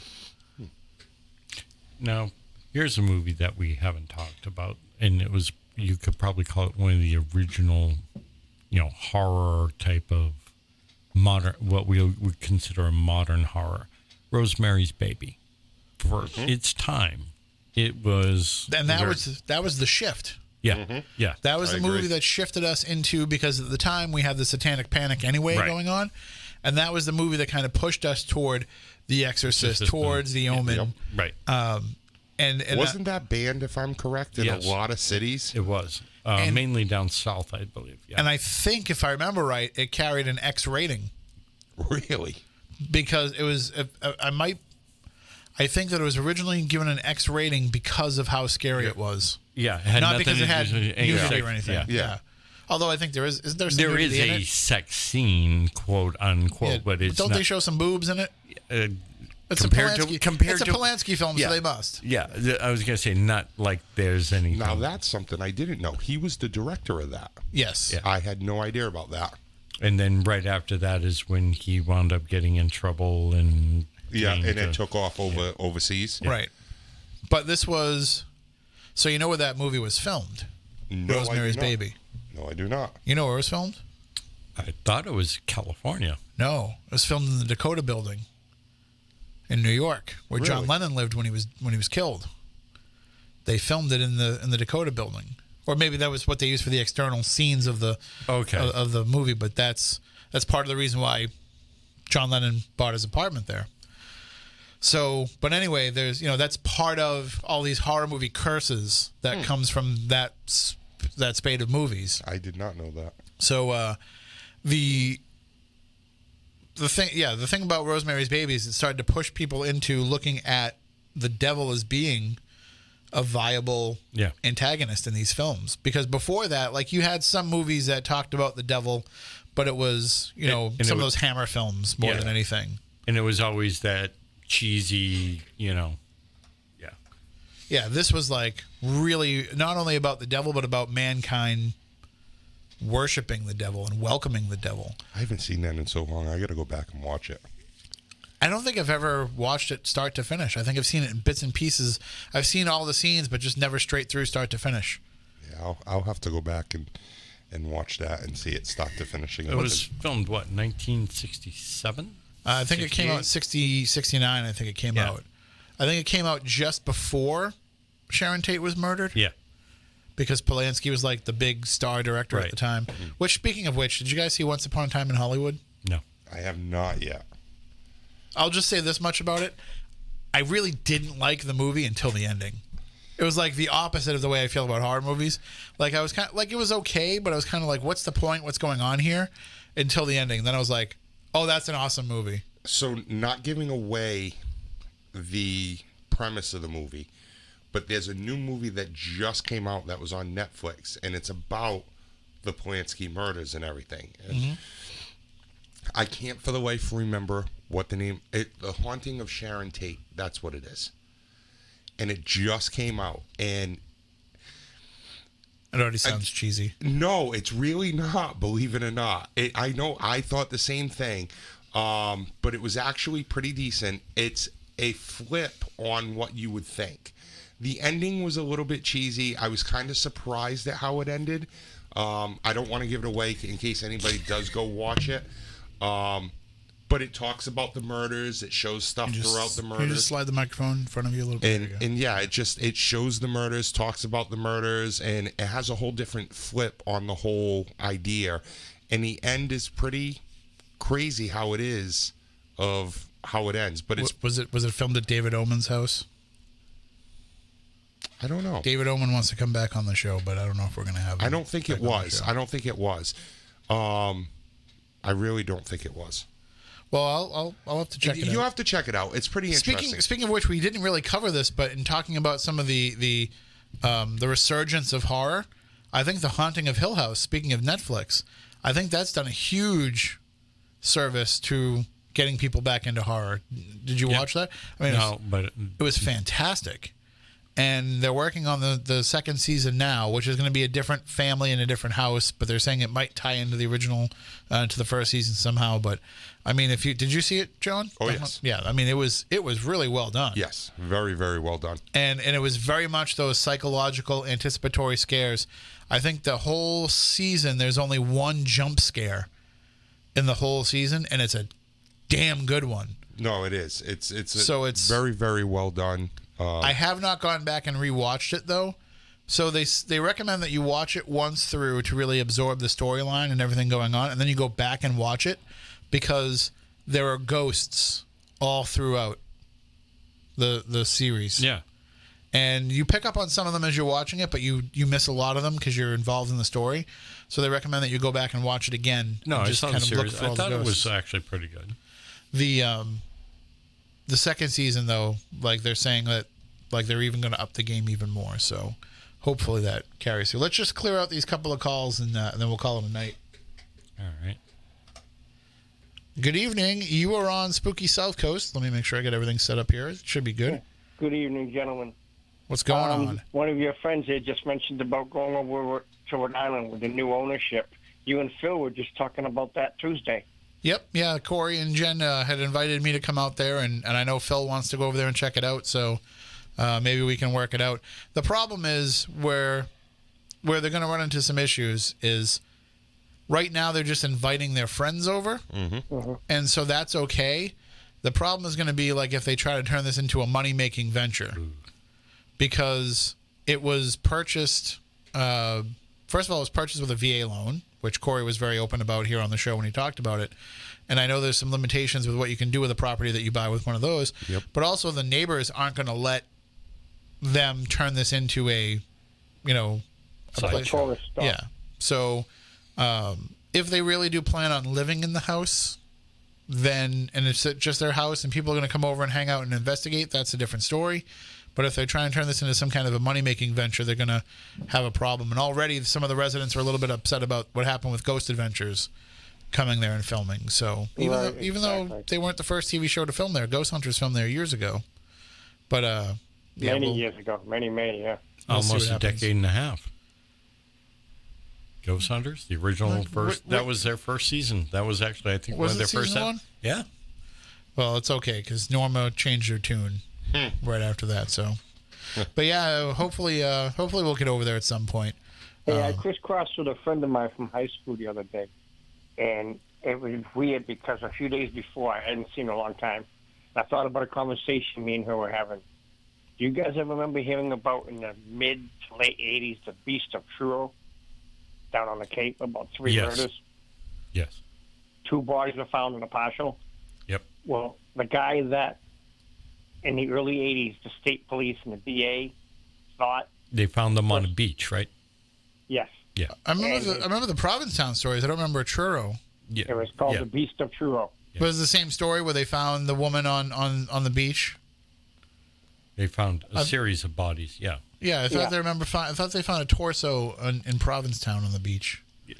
That would have been something like from the ocean or like from shacks or whatever. But no. This was somebody killed somebody and just left it. Yeah, they left the body on the beach. Yeah. Oh, but so that's what I'm saying.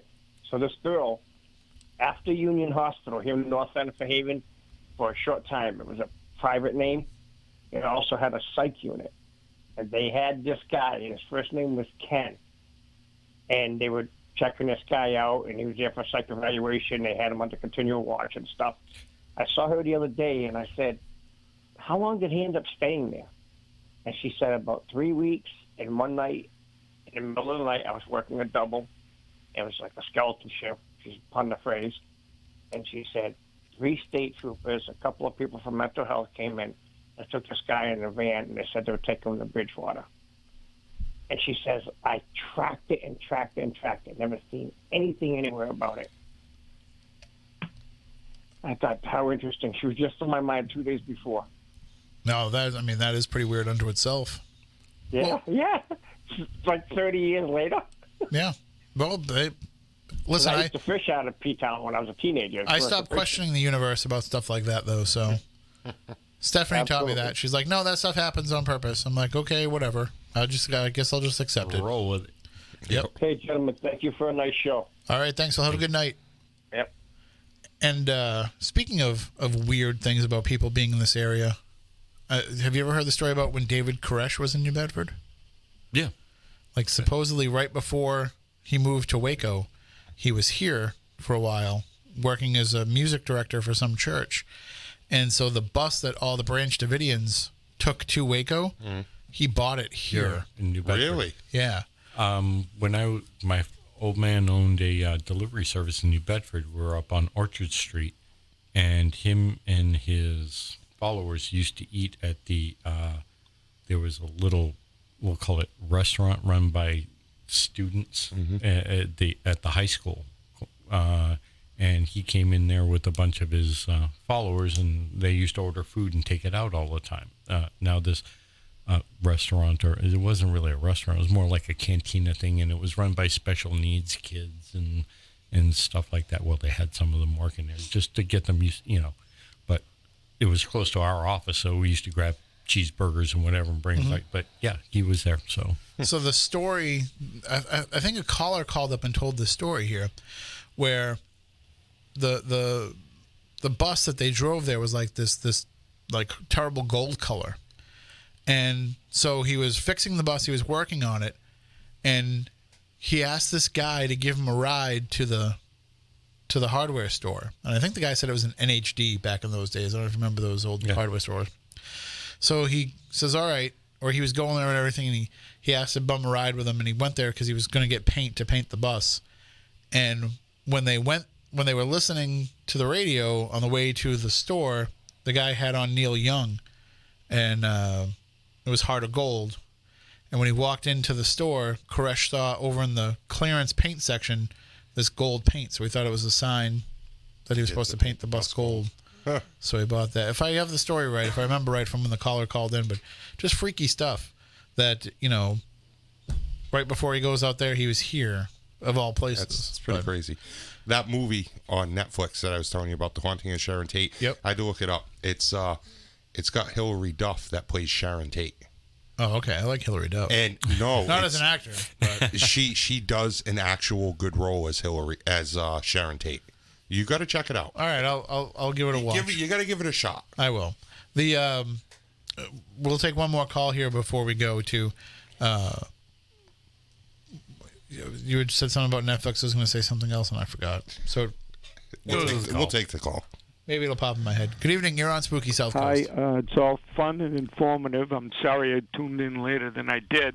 And I don't know if you discuss zombie films, but in particular, I saw that World War Z with Brad Pitt years ago, and I liked it, and it was supposed to be a sequel that has never materialized. Is it coming, and what do you guys briefly think of zombie films as horror? I think there's a whole series of books that movie was based on, right? I don't know. So A graphic novel, I think. Actually, I've never been a fan of zombie movies. George Romero. Hello.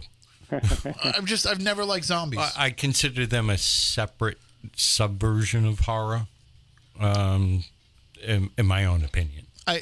So if you go back to like White Zombie and like the original idea of what zombies were, about them being, humans that are placed under a spell, like living people that are placed under a spell, like I can kind of get behind that. But reanimated corpses, I don't know, like it's never been a big thing for me, but there's been some really innovative stuff that's come through in recent years about zombies. Like I thought that 28 Days Later was a really good movie, take on, because now instead of having these slow lumbering zombies, we've got to be afraid because these things are super fast.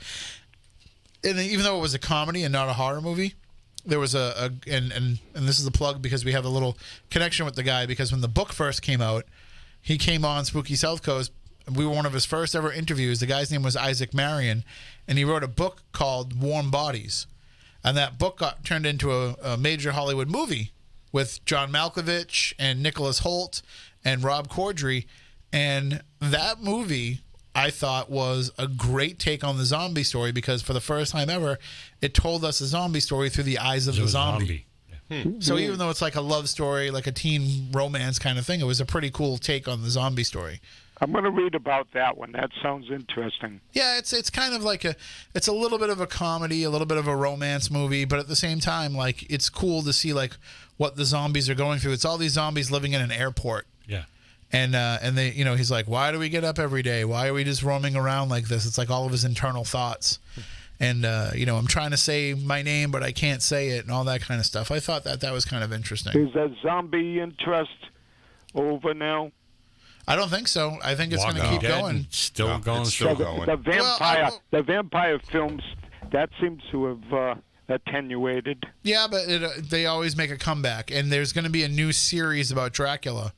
I think it's on Netflix, a new Dracula series. So that's going to kind of reinvigorate the vampire genre again. Are we talking a Vlad type of? No, this is a Bram Stoker type. Kind of a No, I don't think it's even that either. I think it's kind of a modern telling. I saw something about it on Facebook. I know they're redoing an Interview with a Vampire. There's going to be a reshoot of that. Yeah, but this is going to be like a series, and I think it's kind of like there's going to be other things involved. But Is it possible to have a robot-oriented horror movie? And Terminator. Hello? Yeah. Well, I wouldn't call Terminator a horror movie, though. Even the first one, I wouldn't call it a horror movie. But there was a movie in the 80s called Deadly Friend.